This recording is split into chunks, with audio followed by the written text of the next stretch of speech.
Hi there, fellow internet consumer. Has your grandma ever died because an article online convinced her that her dementia medicine was made of nanobots? Did an AI video of a man hugging a shark convince your friend to get himself eaten? I know I have. And that's why we started this podcast. Welcome to What is True. We know you're drowning in information every day, in fake AI videos and fake articles, and who knows what other kind of horrendous disinformation. I'm Alexa Battler. And I'm Chris Garbutt. Together, we're going to talk about the ways facts get twisted, about the tools we can use to spot those twists, and why this matters for everyone from a teenager scrolling TikTok to a retiree checking the news over morning coffee. Each episode this season, we'll sit down with Nina Vereshchagin and Diane Zur, the best people we could find to help us answer this question. They're two media literacy experts from Saskatchewan Polytechnic. They've spent pretty much their whole careers helping people cut through the bullcrap, and they co-authored the open source textbook, Disinformation, Dealing with the Disaster, a fantastic resource, which is how we found them, and one that we'll reference throughout the season and that you can access for free along with their course on media literacy online. This problem keeps evolving. Our goal is to map that evolution and give you practical ways to stay ahead. Each week, Nina and Diane will help us break down real-world situations, highlight real tools from their book you can use in your everyday life, and point you towards free resources you can start using right now to stop being lied to. No lectures, just straight talk about what you can actually do when a story makes you pause, when an emotion spikes, or when you're tempted to share. It's the information age, baby, and it's an age when it's harder than ever to figure out what is true. So here's our best crack at an answer. Hello, everyone. Hello to our listeners. Today, you may be noticing that a different voice is beginning our episode, and we're going to be doing it in a different format. Today, me, Nina, who has been a guest up until now, and Diane, my co-author and partner in crime, are going to be flipping the script, and we are going to be interviewing our hosts, Chris and Alexa. Why, you might be wondering? Well, it's because of the theme. Our theme today comes from chapter 2 of the book that we've been discussing so far, Disinformation, Dealing with the Disaster. And the theme is news and journalism. And Chris and Alexa happen to have both attended and I think graduated from journalism school. Yes. Confirm. Yes. We passed. Yay. So they can give us much, much better information than me and Diane ever could on this topic. So first, I just want to preempt or introduce the episode with why did we include this in our book? Why is this a topic of discussion? We actually, you may remember if you've listened to the other episodes that in our course, that our course came first and then the book came second. We actually did not have this in the course, this whole topic. It was after we finished the course and decided to write the book that we added this chapter and this information because we realized that we were talking a lot about information, false information, things like fake news, fringe news type, stuff like that. But we had never actually defined what news actually was or what journalism actually was.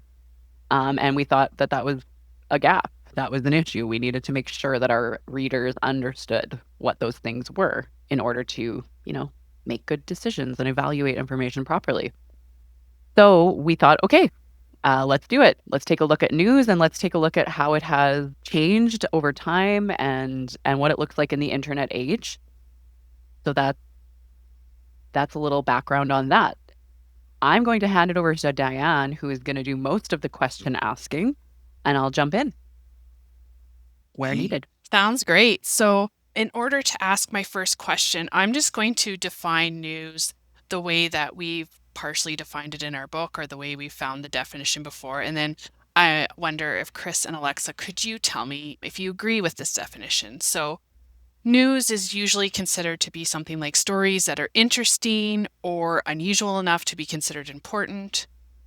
Over time, these stories will have appeared in various mediums, so news could be happening on print, TV, radio, and now we have the internet, of course, and social media. News generally recount things that are happening at a specific time to a targeted audience. In the past, this has really been by geographical location. And most of our societies have news in some form, and we expect that it is made up of truthful, accurate, and well-balanced information. Do you have any thoughts about this definition? I think that was the definition for a long time, and I think now it's kind of gone pretty off the rails in terms of where you get news. As an institution, though, I don't know, Chris, what do you think? There is actually a set of news values that I was taught in journalism school, and there were 10 of them. I won't remember them all, but I think a couple of things I would add is that most news has a timeliness factor to it. So it's recency, currency is a big factor. Cultural relevance, whether that be politics or the idea that information you need to know to participate in society better is kind of a value that good journalists hold. So I would agree with all of that. And again, these are ideal types. You wouldn't necessarily say that all news outlets hold these values, but most journalists who get into journalism with good intentions are thinking about those sorts. I don't know if we ever really think about this. We think of the news industry, but we don't really think about the people within it. So like within the news industry, what is a journalist, or what does a journalist even do? I can go. It's a I spectrum. feel like I want Alexa to go first. It's a spectrum. I know people who are journalists who rewrite slop blurbs from the internet and then put it on a shady website that then publishes, has some kind of bot farm going out and farms advertising revenue clicks. Is a journalist. That can even be considered in it's weird. I don't know what it is anymore now that we also have so many people going to social media for news, because in that instance, you would be like the influencer is the journalist and the onus is on them to get the information correct. And the expectation is that if they get it wrong, the comments will sound off, and then I will go and be able to look at other sources and confirm or deny that this is something I want to parrot or not. It used to be a desk job. That's crazy. I can actually, I can tell a story as well if you want to just talk about the state of news within of what a journalist looks like in my own lifetime. A journalist used to be you could focus on specialize on one thing. It's not really the case anymore. This was a major news network. There were a bunch of them there when I was covering something. This was just recently, just a few months ago. But I recognized one of the reporters from when I was a journalist, when I was a student in journalism school. I recognized her from having seen her several years earlier, because the journalism students go to a lot of the events that the journalists are also going to. And she would always have a full team with her. And that's why everybody was really hyped to talk to her, because I would have a guy with a camera, a guy with a boom or a mic of some degree. She would be they would usually have something around lighting. Usually there'd be some third, some person there as well to help with something else, but usually it would be at least that would be the team. I saw that same woman covering something, I guess this would have been last summer, but and it was on the local news. This is mainstream Toronto news. She filmed the whole thing herself on her phone and had a microphone plugged into it, the same microphone. But this was a 4-person job now being done by one person and probably edited by a young intern. And that's now journalism, I guess. Might even be edited by the she might have to edit it herself. herself on her phone on the way back. Yeah. And then as soon as she's gets enough money to freaking pay for her internet at home, just gets an email and now she's fired. That's how it is. That's journalism. I think that's a really important point that I think we'll get into more around the changing nature of what a journalist does and the amount of resources that journalists have at their disposal has declined significantly.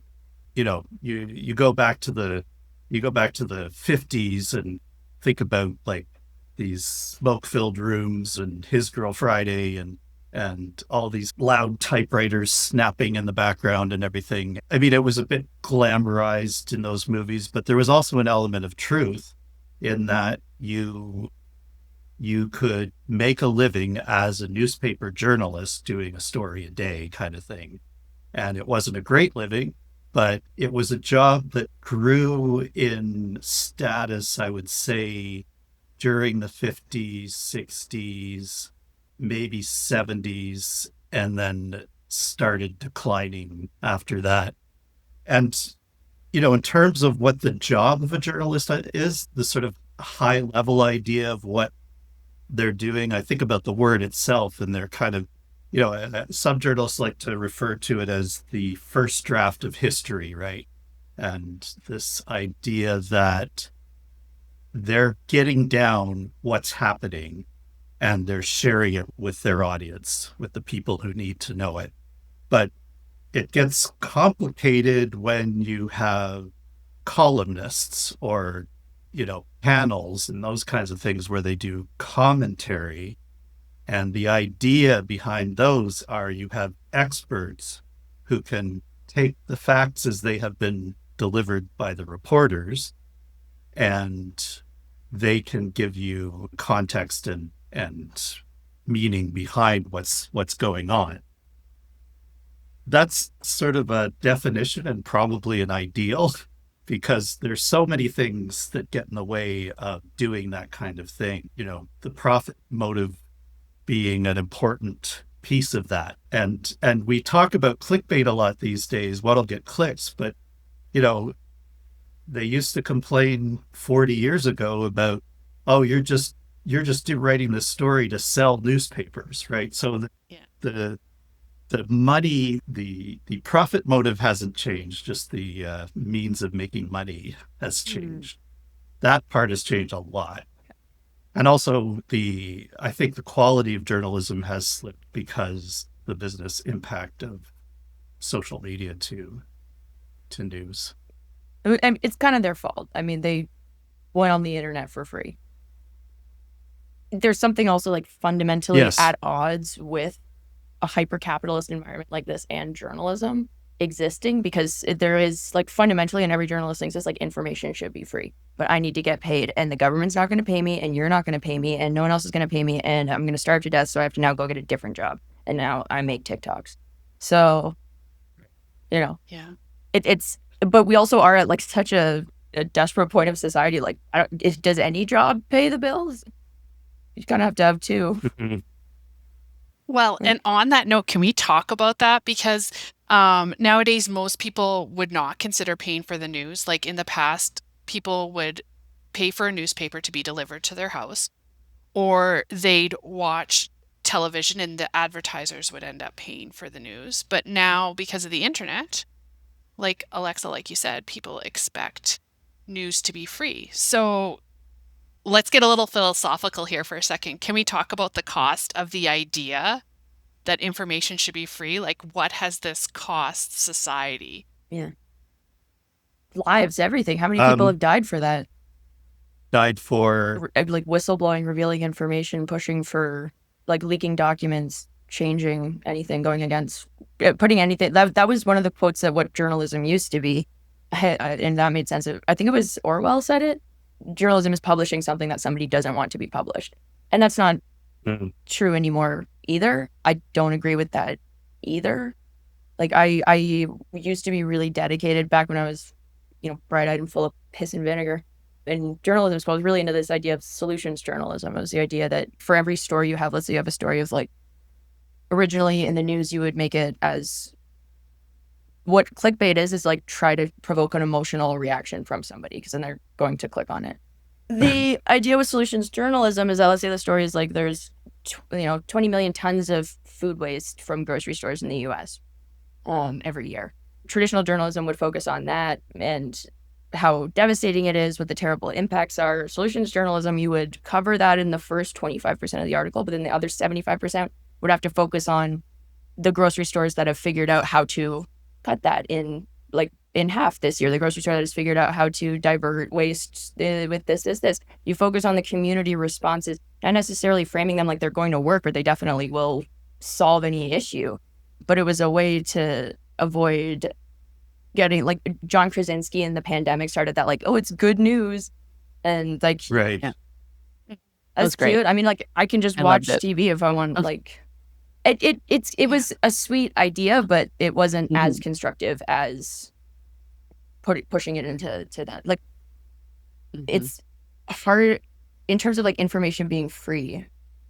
We had learned this quote when I was in journalism school. It was some story from way back when the day that the first newspaper made a profit, the like CEO or whatever it was of the paper, or like the head, or not CEO, sorry, the editor in chief, the EIC, like put the paper down and he was like, now journalism is dead. As soon as it made a profit, because it wasn't supposed to be that. It was supposed to have the same deal as the churches do and still do, where if you're providing a public service that the government doesn't provide, we'll give you a little bit of a kickback, and we'll either support you through tax cuts or something else. But government has totally turned their back on journalism completely. Everybody has. It should be free, but I should be able to make a living by devoting my life to getting you that information. If I can, then what's the point of any of it? I have this, it's seemingly contradictory values in that people deserve to get the best information and they should be able to get it for free. But journalists perform an important function and they deserve to be paid. So, and the economics of it, let's keep in mind that the internet did not invent free information. If you lived in just about any city in North America in the 70s, 80s, even 90s, there was a free urban weekly. Yeah. And everybody picked, Toronto even had 2 or 3 at one time. And then they even had an urban daily, which was a digest type newspaper called Metro, which I think went to several cities in North America. And all of these were free, paid for by advertisers. And newspapers made a large chunk of their money. I worked at a community newspaper as a summer intern for 3 years, I think. And they made their money through, 3 summers. You got 3 summers? They kept having me back. That's awesome. Congrats. Well, when you live in a small town and you're the only person who went to journalism school in that town. Oh man, yeah. You would have been like a rock star. It was a living, sort of. Lived with my parents, of course. But their primary source of income was classified ads, right? And so what the internet did was not introduce this idea of free information. It introduced this idea of widely spread information and large amounts of data that could be shared immediately. And so advertising on the internet, once they figured out advertising on the internet, that has basically killed the business model of the newspaper. And also, broadcast too, where they're dependent on took a little longer with broadcast because people still like to watch TV ads. I think radio has its own unique niche that possibly will never go away, given the fact that we're going to have natural disasters where the only source of information will be the radio as we go forward. So I think radio has a future. Oh my God, that's depressing. I know, that's like in the apocalypse. Not a good reason for it. Yeah. Well, that was a big thing in the new Planet of the Apes, actually. But yeah, so that's where you have the internet. Really, Google is now like more than every other site combined is the number one source of advertising, the largest advertiser in the world, right? It's just an ad that goes on a Google search is going to be worth so much more than the back pages of a local newspaper. And they credit Craigslist with killing the journalism as much as they do with the internet. Right. Well, Craigslist is classifieds. Classifieds online. Yeah. Kijiji, Craigslist, all those. So Interesting. Okay, exactly, because the newspaper as a model I learned the term omnibus in one of my journalism classes because the newspaper was a collection of things that don't necessarily go together, right? Like you've got your news, you've Yeah. got job ads, Crosswords. you've got puzzles, comics, Yeah. and I'm not saying that that's. I remember someone saying, "What a weird model," but like the internet is even weirder than that. Like, look at you Yes. scroll through social media, that goes all over the place. But that model was only working because people would buy a newspaper for one or two of those components, and it was worth it. And so going back to the information can be free thing, we were trained to expect information should be free or at least cheap, right? Cheap. Like That's the big thing. a magazine in the 90s cost you like $3. Same as a greeting card in the 90s. Like, think Okay, about yeah. how cheap that magazine was compared to anything else. And the magazine was doing it by making a ton of money off of their advertisers. So when that, we've been trained to think we don't have to pay for our information, or if we do, it should be like the internet did come along and we had so much more access to so much more information. And that maybe that's the final nail in the coffin, but we were primed to think we deserved information for free. And I think, this is why private media is having so much trouble. And the only way it seems to get viewers is to be very, very emotional, right? Like appeal to emotional, there's some good news, like it's a small thing, but people love to see cute stories and happy couples or happy families or happy funny kid things or pets or whatever. And on the flip side, they love to get enraged. So that seems to be the TV news model now is rage bait. Okay, so called novelty bias. And it happens when like shocking stories make headlines or they become popular because they're new or traumatic. And it seems like that seems to be a bias that is often visible in journalism. Do you think that this bias has changed journalism or was it always there? We have a cute phrase for it. We say, if it bleeds, it leads. That's novelty bias. I worked during the summer of gun violence. Like there was this one summer in Toronto when just like everybody was getting shot. And gun violence has never been a new thing. But the reason that the media was like everybody was so hyper focused on it to the point it was like hard to sleep at night with how exploitative things were getting. But the thing that made that particularly so scary to people, why people cared so much, why that bled so much more than regular gun violence, and why it was because they were shooting random people. People care as soon as it's like, that could happen to me. So gang violence is usually, there's also, if it bleeds, it leads. Yeah, novelty bias. You also want it to be something particularly that the individual can relate to their life and think, I should be afraid of that because I could personally, like, that's the thing. Like, criminals doing things to other criminals is not interesting. Criminals doing things to where you could potentially be at some point, that people really care about. And that's a bias that I've seen for sure. And what goes up and how high up things go in the news is how relatable the risk is. And absolutely, if it bleeds, it leads 100%. Still. Yeah, I think, and this idea that, like, always the weird thing sticks out, the shocking thing sticks out. And I think about how last year, I think it was, we had a summit on auto theft, like a national summit on auto theft.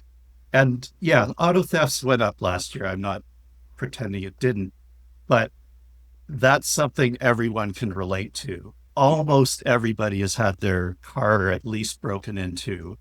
And so, and in the society we live in, losing your car is a major situation, right? Mhm. Yeah. You can deal with it, but it is something, it's awful. And so you hear one story of a carjacking, which does happen, but like you can imagine yourself being victim to that. And of course, all the TV you've watched, how dramatic it is and everything. So journalism is going to be drawn to those. Well, viewers are going to be drawn to those things. I want to I will probably step back a few times and defend journalism just because you see a lot of things where it's like, why is nobody covering Oh my God, X that is story? Oh God, when people say that, it drives me so insane. Oh my God. And the problem with that The is mainstream media hasn't been public. Okay, you have been training your algorithm around the Kardashians. That's why you didn't hear about this crisis in the world, okay? I heard about it right away because I'm actually paying attention to global events. You did this to yourself. It is not the media. The media is covering it. I have that Information about speech algorithms. memorized. I give it every few How many days. episodes for? Them. We'll talk about them next episode. well, yeah, exactly. And you can, like, literally, I have actually seen this over and over again where someone will share a news story and say, why isn't the news covering this? Love that. I'm sorry, And- that's just really funny to me. They do I'm that like, all the yes, time. that's And it'll be like a mainstream perfect. media outlet, and they'll still. But that's the thing is like it all comes back down to this like emotion part, right? You're upset, and you found something that bolsters your upsetness. I've gotten upset. Repeat. I'm looking at how loud my voice is going on all these audio things. I think everything's just Right. upsetting. So the internet is a place to do upsetting. The internet amplifies, and it amplifies cuteness, which is fun, but it also amplifies rage, and we're all subject to it. Thanks for listening to What is True. Remember, when something makes you gasp, pause, check the source, and think before you share. And keep your hippos in the imagination, not the kitchen cabinet. Just next week for another deep dive with Nina and Diane. And don't forget to subscribe, rate, and ring that bell so you never miss another truth bomb.